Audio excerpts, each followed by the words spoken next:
DYT Sports, everybody. Again, Jeremy Rucker, J.R. Jackson, Jason Rubin, JR's all around the panel. The All NBA Overrated Starting Five. Bleacher Report did a video, and we're just going to friendly debate with their starting five because it's not that I disagree with some of them. I'm sure you guys disagree with some of them. Let's take a look at the Bleacher Report's All NBA Overrated Starting Five, which includes Chris Paul, Lance Stephenson, Joakim Noah, Carmelo Anthony, and Kevin Love. Right off the bat, 1,000% agreed with Lance Stephenson. Super overrated. Everybody else is very much up for debate. Nothing against their starting five. It's a completely subjective opinion. Mm-hmm. Jeremy, if we want to start with you, you said you have your own starting five. Let's hear what I do. I actually, okay, so I'll start point guard. Okay. I think the Chris Paul they're on the right track with that. I can see where they're going with that. I remember was it Rick Bucher who was doing that? Yeah. He had a pretty good explanation of why he put him there. Lost the step, his game is slowed down. So I actually don't have another point guard, so I guess that works. Yeah, Chris Paul it is. Never mind. Who I guess I have. Are we moving on to the shooting guard for you? Yeah, shooting guard. Okay, so shooting guard, Lance Stephenson, obviously I completely agree with, but I'm just going to throw a couple other names out there because I feel like there are a few. Joe Johnson should be brought up every year. Oh, yeah. Joe Johnson is getting paid $20 million a year and doing things that aren't indicative of a person making $20 million a year. And he's been doing this for quite some time. He hasn't averaged 20 points since, not in this decade, I don't think. The Nets are terrible. Yeah, if you're talking about overrated in terms of price tag, got to be on that list. Another person that overrated whichever way you want to look at it. Well, okay, that's one way to look at it. So that's how I'm going to look at it. And then my other two is going to be Eric Gordon. Yeah. Potentially he's very good, but since he only plays 30 games a year, always. Overrated. Overrated, yeah. And he got paid a bunch of money to go to New Orleans, and he hasn't really done a whole lot, and I think it's worth noting. The three, Melo, absolutely. Yeah. Nobody likes Melo. Jason can tell you that. The best thing I've heard about the Knicks all season was, one of the quotes that you sent over for me from, I think it was a Bill Maher stand-up. We'll throw that quote in the description below. Great, it's really funny.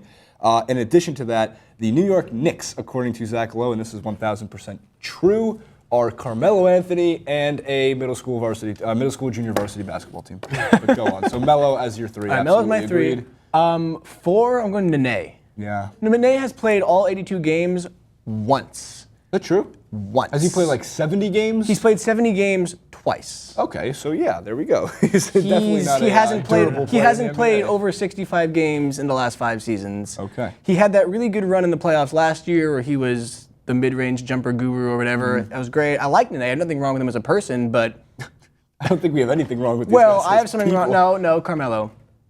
The fedoras? I have an issue with Carmelo. Well, that's just the start of it, yeah. Anyway, and then for center, another person that I have issue with personally, Dwight Howard. Yeah. I do not like Dwight Howard. Dwight Howard is being paid similar to Joe Johnson, over $20 million a year. He's a good defensive center when he's on the floor and when he's engaged, and he's a good offensive center sometimes. So overrated. So overrated. There you go. Fair enough. J.R. Jackson. Well, I don't have a full starting five because I think a lot of the times when we come up with a lot of the overrated talk is because it's based off of media hype and ads that they may get, right? Mm-hmm. And we feel these guys must have to dominate the NBA, which I think is why you get Joakim Noah on the list from the Bleacher Report, is because you hear so much about, the Bulls are doing great, they're leading the Central, look at this, look at that. Center, right, but the thing is, but then the first stat people a lot of times like to look at is how many points do they score? What if he's a defensive presence? What if he alters shots? What if he limits the other team from scoring a lot?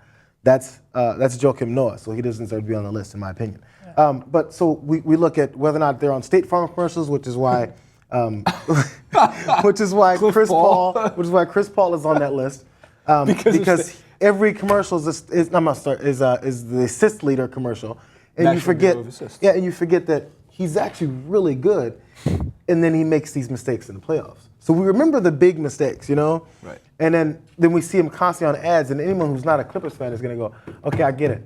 Blake Griffin and Chris Paul, yeah, I get it. Blake Griffin and Chris Paul, yeah, I get it. Please. So unless they win back-to-back NBA championships, they're both. I think Blake Griffin's going to start getting put on that list. He's already put on list as a whiner and a complainer, and gets hacked. And draws fouls and actually initiates the contact. Improved his game, at least strictly numbers speaking, every year. Yeah, but I'm saying is the perception gets that because of how much you see these guys constantly. Especially if he joins Cliff Paul, and we have. Blake has the most inconsistent perception of anybody in the league I've ever come in contact with. 1 week, he's the offensive player of the week. He's the best. Next week, he's overrated and the entire league hates him. Yeah. I don't understand. Yeah. I think just those are the bases for a lot of times that kind of stuff happens. But I mean, just a few players out there. Kyle Korver is one of them on my list. He's a great shooter, but all I ever hear is how, again, it's because of hype. You hear, oh, this guy can't miss a three-pointer. He puts up a shot. Oh my God, it's gonna go in. Like there's a lot of players who, as soon as they put up a three-point shot, it's a pretty good chance it's going in. So Kyle Korver is on the list for me, and Luol Deng, who you took mine. seems to kind of be forgotten. Yeah. Because he sucks. I'm sorry. Okay, I'm really trying to keep away from the meme because he's a great player in the NBA. I could never get anywhere near it, right? But I think it was a lot more was expected out of him at this point in his career. Once he starts bouncing around other teams and he almost seems expendable, it's kind of getting seen that way. As for myself, Luol Deng was one of them on my list.